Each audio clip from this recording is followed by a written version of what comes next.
You don't even know that? Typical high school dropout. How have you been surviving all this time? Susanna, my sister-in-law, always made fun of my educational background. She seemed to think that education was the most important thing in life, ignoring the fact that there are many other important aspects. My name is Rosalind, and I'm a 28-year-old CEO of an IT company.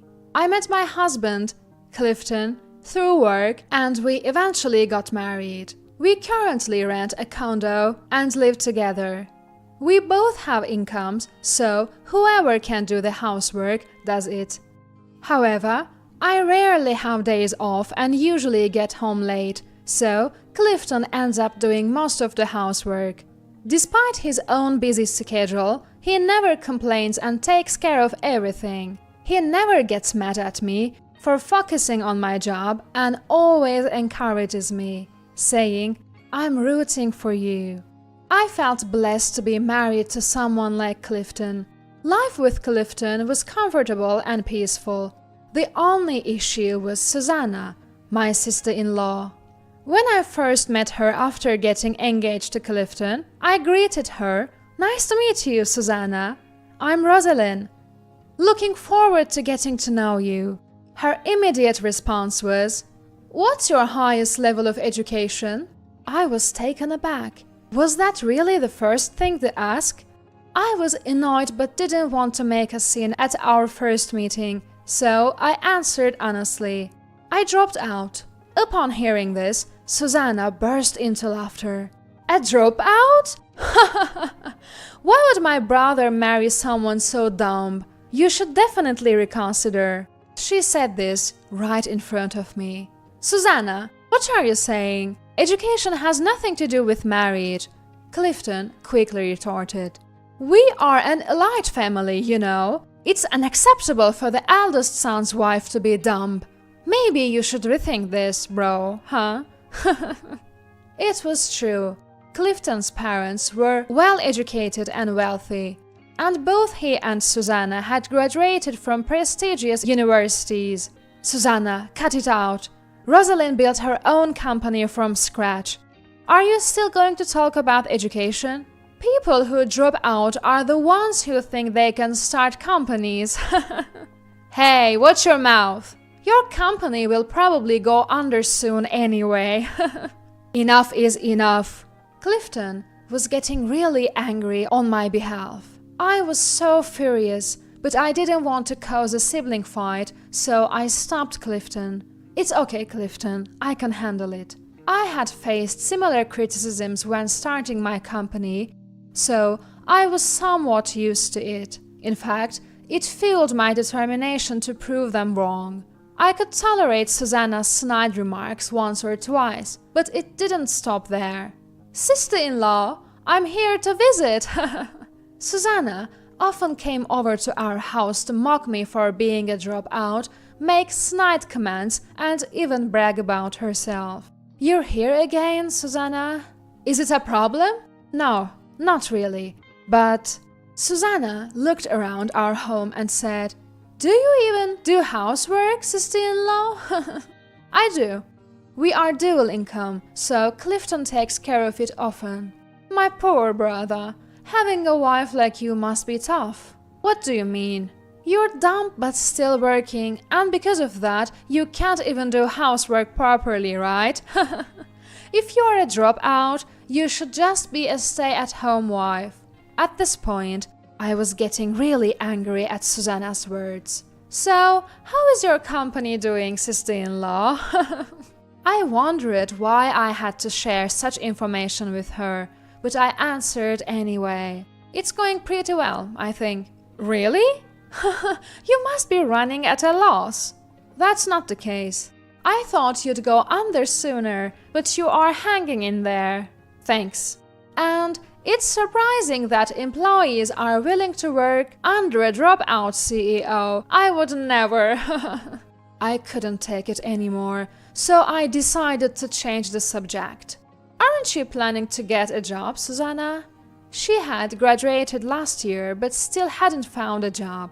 I don't need to worry. Unlike you, I graduated from a prestigious university. I'm taking my time to find a good company. Oh, I see. All my friends are working at big companies. My university is really something. And there she went, bragging about herself again. A lot of people from my university get jobs at big companies, and many became CEOs. Susanna kept making snide remarks and bragging every time she visited. It was more bearable when Clifton was around to defend me, but it was really tough when I was alone. I didn't know what she might say to my in-laws, so all I could do was endure it. As much as I could turn frustration into motivation, I was getting tired of Susanna's relentless jabs. Then, one day, she suddenly announced she was getting married. Oh, you're getting married! Congratulations! Thank you. My fiancé is a Harvard graduate and very accomplished. Oh, I see. I couldn't help but think she chose her partner based solely on education. What does he do for a living? He is in IT and he works for a pretty good company. I see. It's not a big corporation, but it's a rapidly growing company that's quite famous around here. Ah, okay. And they have a very competent female CEO. Nothing like you, the dropout CEO. None of your business. Do your best to keep your company from going under. She was even more obnoxious than usual, perhaps because she was excited about her upcoming marriage. Oh, and please don't come to the wedding. Why not? If his family finds out there's a dropout among us, the engagement might be called off. You wouldn't want that on your conscience, would you? I was dumbfounded by her ridiculous statement. Why would your engagement be called off just because I'm a dropout? That's absurd. I don't know. I just want to eliminate any risk factors, so please don't come. Fine. On the day of the wedding, I was actually considering not going since Susanna told me not to. But Clifton was angry, saying, "She's family. It would be weird not to go. What is she thinking?" So I decided to attend Susanna's wedding. However, when I arrived at the venue, she rushed over to me, saying, "Why are you here, sister-in-law? You weren't invited. Please leave immediately." Susanna ran up to me and tried to kick me out. "We don't even have a seat for you. It would be inconvenient if you stayed." "Enough, Susanna, stop it!" As Clifton was about to get angry, the groom's parents came from behind and said, "Oh, you're here, CEO." They bowed their heads to me. "We're always grateful for how you take care of our son." Both of them bowed to me. No, the pleasure is mine. Congratulations on this occasion." Susanna looked stunned at the exchange between me and the groom's parents. "Wait, what's going on? Do you know each other?" I had no choice but to explain. "Your husband, Victor, works for me." "What do you mean?" Whether she didn't want to believe it or was just too shocked to understand, Susanna seemed clueless. "So, I'm the CEO of the company where Victor works. The competent female CEO you were talking about? That's me." "What? No way!" Finally, grasping the situation, Susanna was visibly flustered. "That's a lie! There's no way!" "It's not a lie. Victor told me about the engagement recently. It's a small world." "I don't believe you." Susanna didn't want to accept this fact and stubbornly refused to believe it. Just then, Victor arrived. "What's going on?" He seemed to have rushed over, sensing some sort of commotion. "Nothing, it's fine." I decided to brush it off, not wanting to make a scene. "Anyway, thank you for coming, boss." Victor bowed deeply to me. "Of course, I am happy to attend your wedding, Victor." "That's it." Hearing Victor call me boss, Susanna finally seemed to believe it. She was at a loss for words. "Your seat is prepared over there, boss." Thank you. It turned out Victor had prepared a seat for me, even though Susanna hadn't.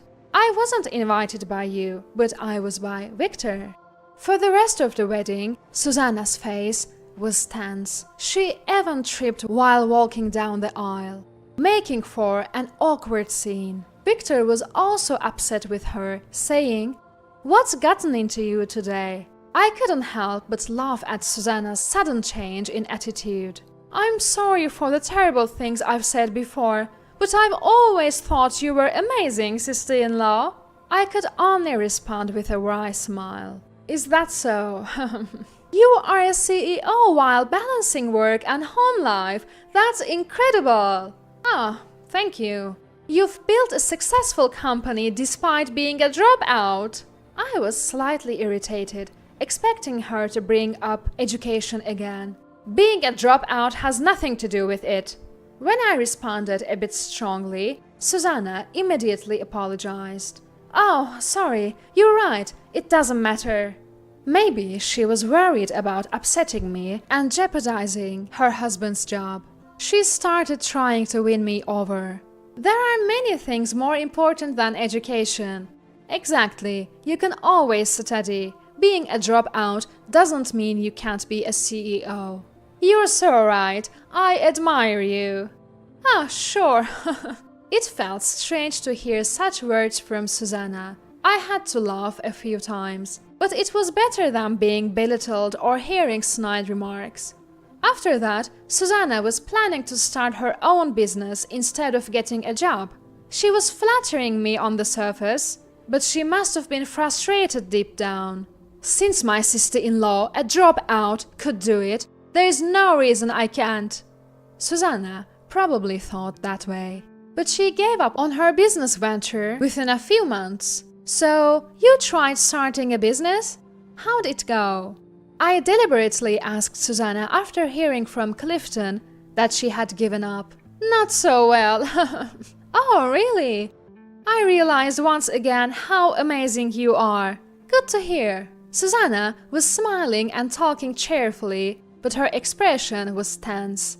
She must have been quite frustrated. She then tried to find a regular job, but had no luck. Then she said she wanted to join my company. "You want to work at my company?" "Yes, please." She probably thought she'd get hired easily through connections. "I've always wanted to work here." She even told such an obvious lie. "Weren't you the one who said you didn't want to work under a dropout CEO?" When I said that, she tried to dodge. "Did I say that? Must have been my imagination." I wasn't going to forget that. At that point, I didn't want to work with her, but I decided to ask her some more questions. "So, what qualifications do you have, Susanna?" "Qualifications? We are an IT company, so having IT-related qualifications would help, but it's fine if you don't." Not really." "Did you not get any qualifications in college?" "I have some, but..." The qualifications she got in college were trivial and easily obtainable by anyone. "So, what can you contribute to the company?" Nothing, really." I could see why she was having a hard time finding a job despite graduating from a prestigious university. "What did you study in college? Or did you just play around for 4 years?" "I was an excellent student." Being good at school doesn't mean you are good at work. Companies don't need people like that.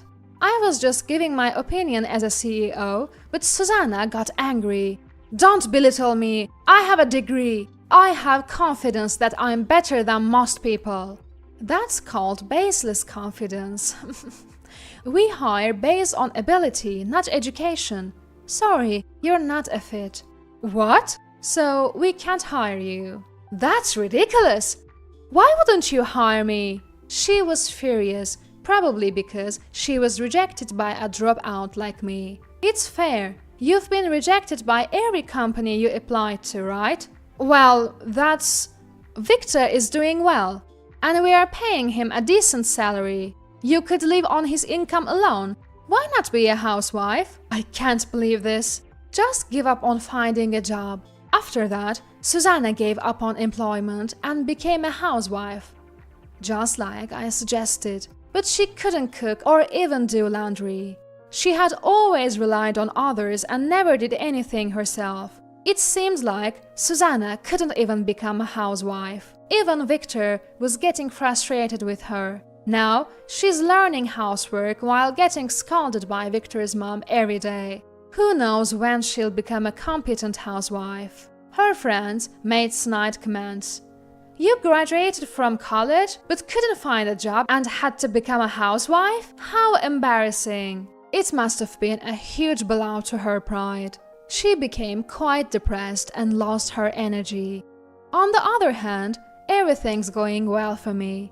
The company is growing, we are hiring more staff, and my workload had decreased.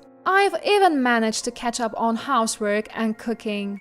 The only stressor, Susanna, has quieted down, so I'm living fulfilling days.